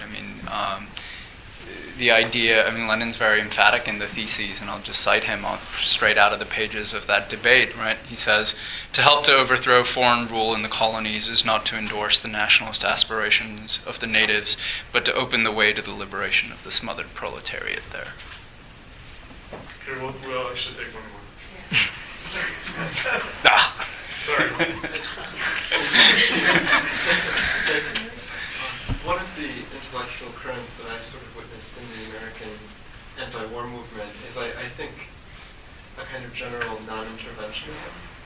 And I don't think that Marxism or the left necessarily in American history has had a monopoly on that idea. It's a very, in one sense, sort of libertarian and conservative principle.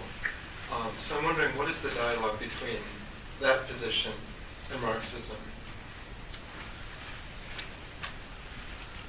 Liberal anti-imperialism. Well, it's a question of whether it's a liberal position at all. In some ways, Obama's critique of the war was conservative.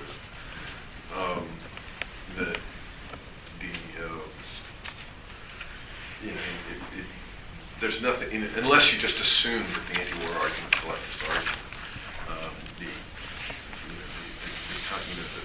The claim that it's about diverting resources, that otherwise the state would be there, helping along the poor toiling masses of the United States, but unfortunately these resources have been diverted.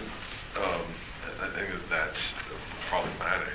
But yeah, of course, there's an old right-wing tradition in the United States. Perhaps in its most extreme form, the movement to stay out of World War II. The Buchanan argument was not a particularly leftist camp on the whole. Sure, there's a pacifist argument against war.